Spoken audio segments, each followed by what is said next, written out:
হরে কৃষ্ণ। শ্রী শ্রী গুরু গৌরাঙ্গ জয়তু, জয় শিল প্রভু। হরে কৃষ্ণ। শুধু ভক্তি সাধন, আমরা আজকে পাঠ করব শ্রীমদ ভগবত গীতা যথাযথ প্রথম অধ্যায় বিষয় যোগ, শ্লোক নম্বর 45।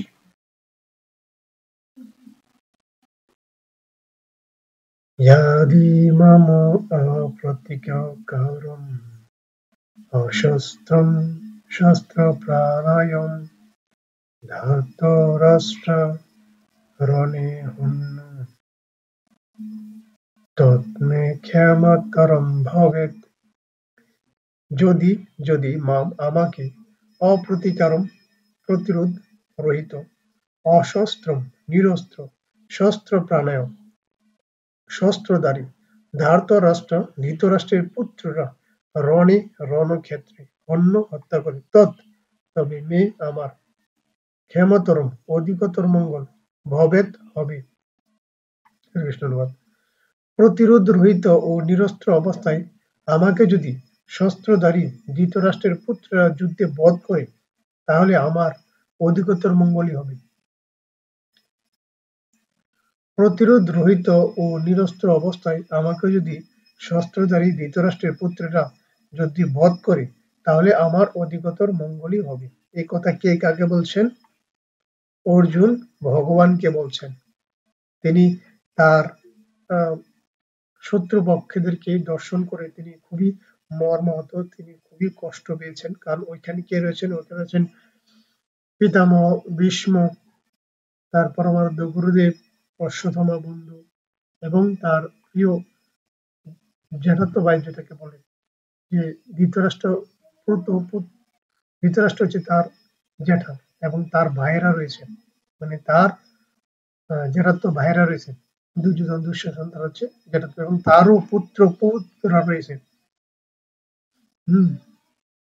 তো তাই তিনি এখন অর্জুন ভগবানকে বলছেন যে প্রতিরোধ রহিত এবং নিরস্ত্র অবস্থায় আমাকে যদি তারা শস্ত্রধারী ধৃতরাষ্ট্রের পুত্ররা যদি বধ করে আমাকে, তাহলে আমি অধিকতরই মঙ্গলই হবে।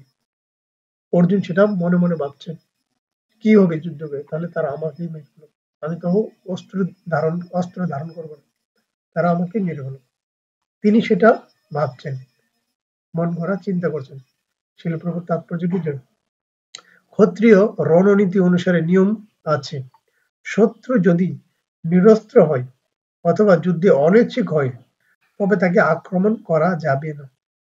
কিন্তু অর্জুন স্থির করলেন যে এই রকম বিপজ্জনক অবস্থায় তার শত্রুরা যদি তাকে আক্রমণ করে, তবু তিনি যুদ্ধ করবেন না। তিনি বিবেচনা করে দেখলেন না শত্রুপক্ষ যুদ্ধ করতে কতটা আগ্রহী ছিল। অর্জুনের এই ধরনের আচরণ ভগবত ভক্তিচিত কমল হৃদয়বৃত্তির পরিচয়। এখানে রণীয় যুদ্ধের ক্ষেত্রে যুদ্ধের ময়দানে একটি রীতি এবং নিয়ম আছে। রণক্ষেত্রে যদি কেউ শত্রু যদি নিরস্ত্র হয় বা যুদ্ধে অনিচ্ছুক প্রকাশ করে, তাহলে তাকে আক্রমণ করা যাবে না। এটা একটা নিয়ম, এটা রুলস, ক্ষত্রিয়দের একটা রুলস। যদি যুদ্ধ করতে ইচ্ছা না করে বা সে যদি অস্ত্র না তুলে, তাহলে তাকে আক্রমণ করা যাবে না। কিন্তু অর্জুন স্থির করলেন যে এই রকম বিপজ্জনক অবস্থায় তার শত্রুরা যদি তাকে আক্রমণ করে, তবু তিনি যুদ্ধ করবেন না।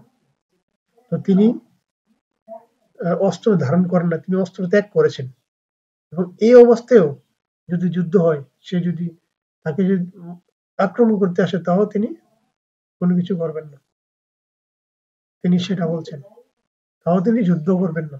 কারণ কি? কারণ এই তার আত্মীয় স্বজন রয়েছে, তার পিতামহ রয়েছে, এবং আরো অন্যান্য রয়েছে, এবং কুল ধর্ম নষ্ট হবে, এবং তিনি পাপ গ্রহণ করবেন এবং তার ফলে নরকে যেতে হবে।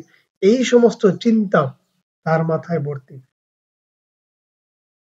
তিনি হতাশাগ্রস্ত হয়ে আছেন, তিনি মোহগ্রস্ত হয়ে আছেন। আত্মীয় স্বজন, দেহ সম্পর্কিত যত আত্মীয় স্বজন, সে আত্মীয় স্বজনের প্রতি অর্জুন মোহগ্রস্ত হয়ে আছেন, এবং তিনি নিজে নিজে সবকিছু ভাবছেন।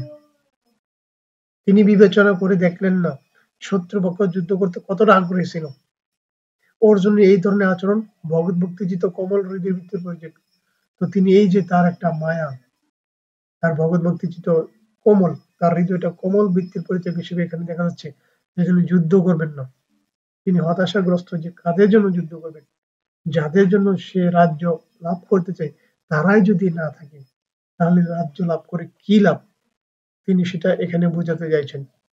এবং যদি হত্যা করে তাহলে তারই নিজেদেরই, যে তার জ্যাঠাতো ভাই দুর্যোধন দুঃশাসন, তাদের স্ত্রীদের কি গতি হবে, তাদের কুল ধর্ম নষ্ট হবে এবং অবাঞ্ছিত সন্তান সন্ততি উৎপন্ন হবে, সমস্ত রাজ্যে এরকম অবস্থা হবে। এইসব বিচার বিবেচনা করছে সে, এবং বলছে কি যে তিনি যুদ্ধ করবেন না, তারা আমাকেই মারুক, আমি যুদ্ধ করবো না। তাও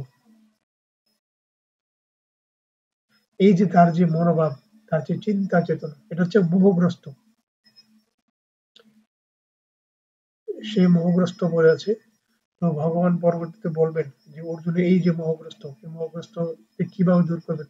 আমরাও এরকম হয়ে থাকি, আমরা এই সংসারে আছি, আমরা এই সংসারকে ঘিরে ঘিরে থাকতে চাই, যে এই সংসারটাকে আরো বাড়াতে চাই, যে আরো দাও আরো দাও আরো দাও আরো দাও আরো দাও, যদি একটা পেয়ে যাই আমরা আরো চাই। আসক্তি, আসক্তি বেড়ে চলেছে বেড়ে চলেছে বেড়ে চলেছে। আমরা ওই আত্মীয় স্বজনের ঘিরে আনন্দে থাকি, যে এই আমার আত্মীয়, এই আমার আত্মীয়, এই আমার আত্মীয়, সবসময় তাদেরকে ঘিরে থাকে। কিন্তু শাস্ত্রীয় নিয়ম হচ্ছে ভক্ত যারা হবে তারা হবে আত্মীয়, আর এই বাকিগুলা যা আছে তা হচ্ছে দেহগত সম্পর্ক। এই দেহকে কেন্দ্র করে আমরা আত্মীয় সম্পর্ক তৈরি করি।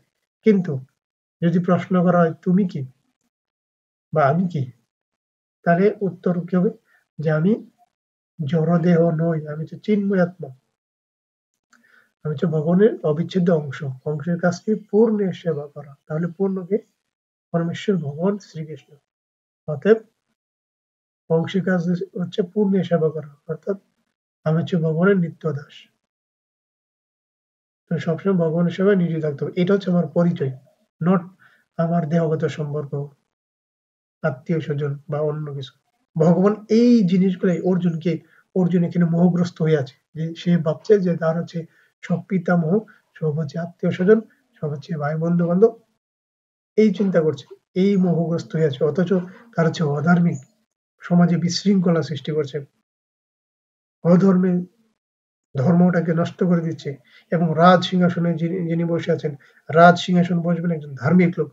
কোনো অধার্মিক লোক এই রাজ সিংহাসনে যদি বসে, তাহলে সেই পুরো রাজ্যটাকে অধর্মে পরিণত করবে। এই দুর্যোধন সেখানে অধর্মে পরিণত হয়েছে। তো অর্জুন এই দিক দিয়ে ভাবছিল, অর্জুন ভাবছে তার দেহগত সম্পর্কে চিন্তা, সে মোহগ্রস্ত হয়ে আছে। কিন্তু অর্জুনের হৃদয়টা হচ্ছে কোমল, ভগবত কোমল হৃদয় বিদারক। সে বলছে যে আমি যুদ্ধ করবো না, যদি তারা আমাকে মারে তা আমাকে মেরে ফেলবে, তাও আমি অস্ত্র ধরবো না। সে অস্ত্র নিরস্ত্র হয়ে রয়েছে, তাও সে নিয়ে যুদ্ধ করবে না বলে সে স্থির করেছে। তো পরবর্তীতে ভগবান তাকে জ্ঞান দান করবেন যে জীবের স্বরূপ কি, তাকে জ্ঞান দান করবেন। এই জ্ঞান মূলত আমাদের জন্য, অর্জুন হচ্ছে একটা উপলক্ষ মাত্র। অর্জুন আমাদের হয়েই প্রশ্ন করেছে। আমরা এই আত্মীয় স্বজনকে ঘিরে রয়েছি, কিন্তু এটা আমাদের এই জড়জগৎ আমাদের জন্য, এটা আমাদের বাড়ি না। আমাদের বাড়ি হচ্ছে গোলক বৃন্দাবন, যেখানে ভগবান রয়েছেন। আমাদের ভগবানের কাছে ফিরে যেতে হবে। এটা আমাদের বাড়ি নয়, এটা হচ্ছে জড় দুঃখালয়, শাশ্বতম দুঃখালয়। এটা হচ্ছে দুঃখের জায়গা। এখানে এসে আমরা কখনো সুখের আশা করতে পারি না, বা বিভিন্ন আত্মীয় স্বজনের প্রতি আমরা কোনো সুখ করতে পারি না। এটা আমাদের তাদের সাথে পরিচয় না। একমাত্র ভক্তই ভক্ত হবে আত্মীয় স্বজন বা সজ্জন, একমাত্র দেখা হলে তাদের সাথে হবে। আর বাকি সব যা আছে সে হচ্ছে দেহগত সম্পর্ক। কিন্তু আমি তো দেহ নই, আমি তো জড় দেহ নই, আমি যে চিন্ময় আত্মা। তো অর্জুন এখানে এই হতাশাগ্রস্ত বা মোহগ্রস্ত হয়ে সে যুদ্ধ করবে না বলে স্থির করেছে, এবং অস্ত্র সে ত্যাগ করেছে। এবং সে বলছে যে তারা যদি আমাকে আক্রমণ করে তাহলে সেটাই হবে মঙ্গলজনক, মোহগ্রস্ত হয়। হরে কৃষ্ণ। তো পরবর্তীতে ভগবান অর্জুনকে জ্ঞান দান করবেন এবং আমরা সেটা জানবো। হরে কৃষ্ণ। তো আজকে পর্যন্তই, পরবর্তী শ্লোক আমরা পাঠ করব।